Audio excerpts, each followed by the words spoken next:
Place à l'instant culture de ce 20h.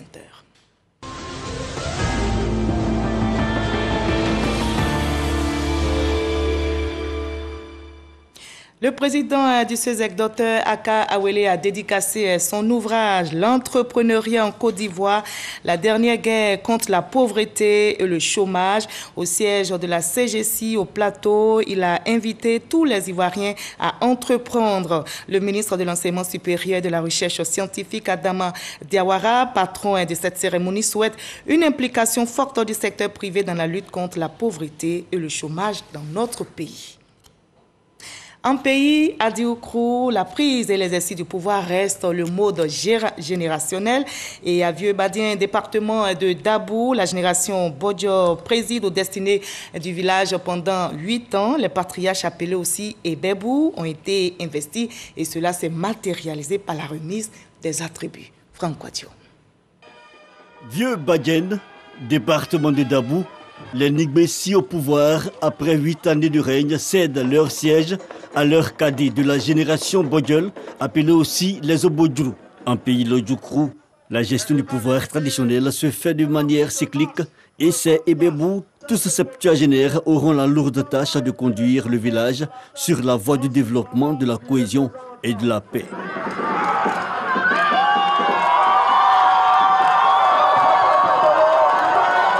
Les nouveaux Ebebou présentaient alors à tout le village le clou de la journée, la remise des attributs, la canne, le chapeau, le chasse-mouche, le pagne et le kaolin. Les Obodjrou placent leur règne sous le sceau d'une gestion participative. Nous mettons le sceau du pouvoir sur le rassemblement, la concorde et la solidarité pour qu'ensemble, fils et filles de ce village et les assimilés, ceux qui nous font faire l'honneur d'habiter avec nous, doivent travailler avec nous. Parce que l'affaire de la gestion du village est l'affaire de tous. Quand on est isolé, ce n'est pas bon. Il faut que tout le monde participe à ce développement-là. Les filles et fils du pays Lodjoukrou saluent la continuité de ce processus de succession générationnelle d'exercice du pouvoir traditionnel. Les différents intervenants invitent d'ailleurs la jeune génération à maintenir la flamme. Nous avons une mission de sensibilisation, d'information auprès de la jeunesse pour qu'ils s'approprient ce système de gouvernance parce que c'est démocratique, ça se fait sans palabres. En pays à Djoukrou, on dénombre 7 générations composées chacune de 3 catégories. La prochaine fête de l'Ebeb à Vieux-Badien aura lieu en 2028. Et notez que Dr Aka Elete est bien l'auteur de l'ouvrage « La problématique de l'entrepreneuriat en Côte d'Ivoire ». C'est la dernière guerre contre la pauvreté et le chômage qu'il vient de publier. L'ouvrage a été dédicacé jeudi dernier à la CGC au Plateau. Et on en arrive à l'entretien avec notre invité de la page culture de ce 20h. Je vous retrouve avec plaisir, professeur Loubamba Mathieu. Bonsoir. Bonsoir. Tonkpeni Dale est un festival qui a démarré il y a 4 ans. Dites-nous d'où est partie l'idée et comment les populations ont-elles accueilli la naissance d'un tel festival. Il faut reconnaître que Tonkpeni Dale est une idée du conseil régional du Tompi. Et c'est le conseil régional du Tompi qui a donc voulu passer par Tonkpeni Dale pour assouvir 3 objectifs. Faire de la culture un fondement du développement, faire de la culture un moment de cohésion sociale et de paix, et surtout un moment de brassage des cultures. D'accord. Et les populations ont bien accueilli la naissance de ce festival. Et bien sûr qu'aujourd'hui, Tonkpeni Dale est devenu un moment de rencontre. Chaque année, les fils et filles de la région du Tompi se retrouvent pour cet événement-là. Donc le plus grand acquis, c'est d'abord la mobilisation autour de cet événement. D'accord. Alors, vous n'avez pas pu honorer le rendez-vous de 2020 pour cause de crise sanitaire dominée par la Covid-19. Ça a été fait en 2021, heureusement, l'année dernière. Dites-nous quels étaient vos défis. Cette édition était une édition de tous les défis. D'abord, réorganiser une telle manifestation après un arrêt de 1 année, ce n'était pas du tout donné. Et ensuite, faire en sorte que la mobilisation atteigne un niveau honorable, ce n'était pas non plus donné.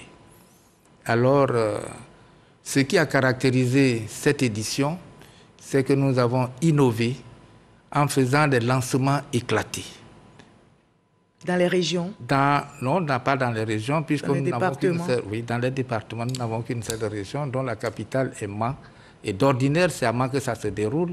Et nous avons innové. Vous avez organisé, c'est à Tonkpi, sinon on a le Guémont, on a le Cavalier aussi qui font partie de l'Ouest. Mans est la capitale de Tonkpi. D'accord. Et Tonkpi comporte 5 départements. D'accord. Et nous avons éclaté les lancements à Biankouma, à Sipilo, à Zouaouin et à Danane.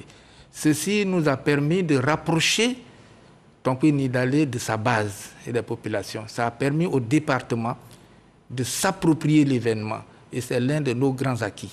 Pour qu'aujourd'hui, à chaque événement, chaque département s'organise pour sélectionner les meilleures troupes et participer aux différents concours que comporte justement Tonkpi Nidalé. Donc, on va dire un bel engouement vécu par notre reporter Franck Quadio également, qui va nous rapporter l'ambiance de cette 4e édition du Nidalé Festival. On va suivre ensemble et en reparler juste après. Merci.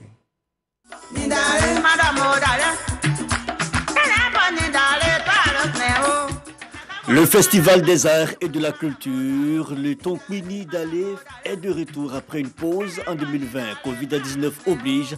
Du 7 au 12 décembre dernier donc, les férus de tradition se sont retrouvés dans l'ouest de la Côte d'Ivoire, précisément à Mans pour la 4e édition.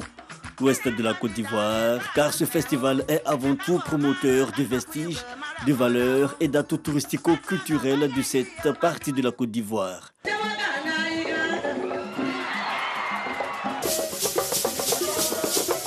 L'Ouest ivoirien est un réservoir civilisationnel et climatique de premier ordre et pour nombre de cadres de la région, il était important de mettre sous le feu des projecteurs ses potentialités.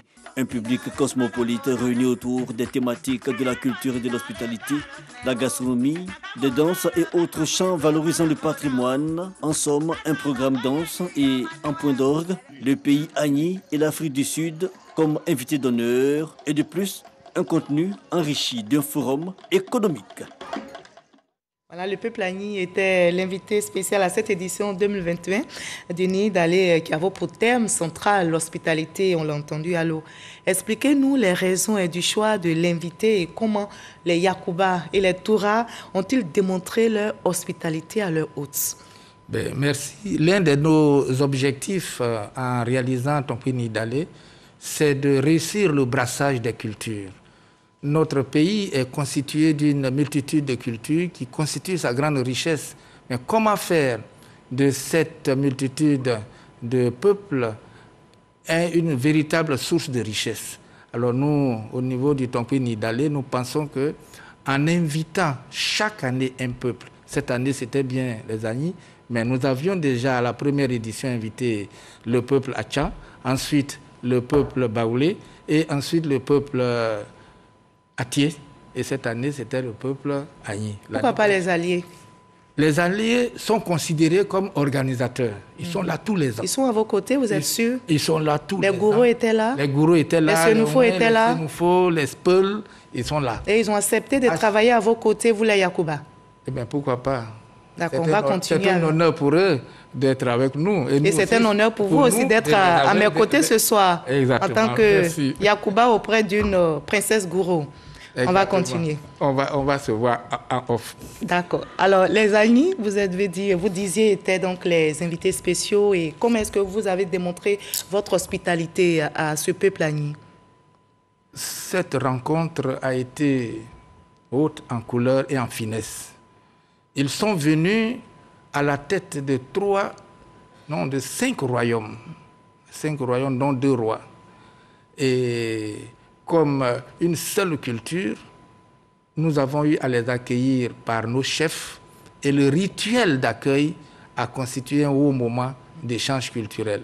Ce qu'on peut tirer de ce moment-là, c'est que nous pouvons avoir des cultures différentes dans ce pays et ensuite, nous pouvons justement, parce que nous avons des cultures différentes, faire en sorte que nous puissions nous comprendre. Parce qu'on parle de diversité culturelle, et ça, vous l'avez démontré donc. Exactement, c'est la diversité. Faire de nos cultures est source de richesse. Et nous l'avons démontré. Et nous continuerons de démontrer. Chaque année, nous aurons un peuple. Un petit aspect pour nous donner une idée. On sait que les Agneaux ont une manière particulière de saluer. Et puis, les Yakuba, comment est-ce que cette cohésion, ce brassage-là, c'est vérifié sur place là-bas? Nos chefs étaient déjà en place quand nos étrangers, comme on dit, entre guillemets, sont arrivés. Ils ont été accueillis à travers une parade des chefs. Et lorsqu'on leur a donné à s'asseoir, nous leur avons offert une gourde de bandji. Une gourde. Chez nous, ce n'est pas la bouteille de gin, mais c'est une gourde de bandji. Pas n'importe quel bandji, c'est du nectar du palmier, cueilli directement en haut du palmier. Ce n'est pas des palmiers couchés, mais des palmiers debout. Et ce nectar-là constitue la boisson, je ne dirais pas des dieux, mais des personnes d'un certain âge, et ensuite des personnes invitées de haut niveau. Après les échanges haut en couleur, après les échanges par traducteurs interposés, tous les deux camps se sont levés et se sont salués. Ça a été un grand moment de communion. De communion et de brassage.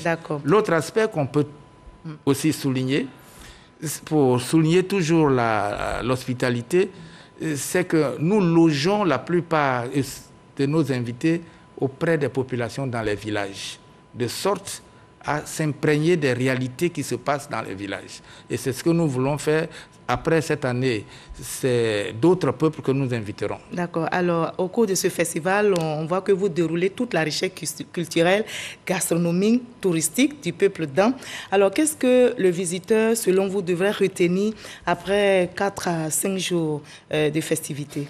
Déjà, on va prendre un seul point au niveau de la gastronomie. Au niveau de la gastronomie, le repas le plus prisé chez nous, c'est la sauce feuille avec du riz. L'huile rouge. Et je crois que nos étrangers qui sont venus s'en sont donnés à cœur joie parce que le village gastronomique en a offert. Mais ce que je voudrais ajouter aussi, c'est que ce fut un moment de réflexion. Nous avons réfléchi à la question de l'hospitalité. D'accord. Et l'hospitalité, pour nous... Et vous l'avez bien démontré, mais il y a aussi l'impact économique qui est très important. Nous avons dit que l'hospitalité dans ce pays peut être un véritable facteur de paix parce que justement, pour cela, il y a 2 conditions. Il faut se connaître et puis pratiquer la tolérance. Ce sont des éléments qui ont été bien soulignés que je tenais à dire. D'accord. Concernant justement le forum économique, il s'agissait de développer le café des montagnes. Le café des montagnes, et les responsables nous ont dit, et les spécialistes qui étaient venus nous ont dit, par exemple, et c'était très révélateur, qu'un kilo de café acheté à 700 francs hors champ peut être vendu à de 18 000 à 90 000 francs selon les lieux de consommation si le café est transformé. D'accord. Malheureusement, le temps nous persécute. Professeur Bambalou Mathieu, on remarque déjà que la cohésion se renforce à travers le festival Nid d'Alé. Et bien sûr, il y a l'impact économique parce que si on vend le café à cette somme-là, je pense qu'il y a une incidence financière. C'est un des acquis de ces réflexions qui sortent justement de Tampé Nid d'Alé. Merci, professeur Loubamba, d'avoir répondu à nos questions. Merci surtout de votre contribution à la culture ivoirienne. Je rappelle que vous êtes professeur de philosophie à la retraite aujourd'hui. Une retraite active puisque vous continuez d'assurer le commissariat de ce festival. Merci d'avoir été avec nous. C'est moi qui vous remercie. Visiter l'Ouest ivoirien, c'est découvrir, entre autres, les cascades naturelles, les ponts de Liane, de Lieupple, la dent de Mort, la sauce sacrée de Domple, j'espère que je prononce bien, également les pains tissés. Domple, que vous portez bien, le pain tissé, Yakuba, que vous portez très bien. Alors, à travers Nid d'Alé, Festival de la culture d'An est promu, le tourisme revit, vive donc la 5e édition et vive la culture ivoirienne. Vous l'avez compris, ce journal est terminé. Je vous retrouve avec grand plaisir demain 20h. Allez, prenez soin de vous.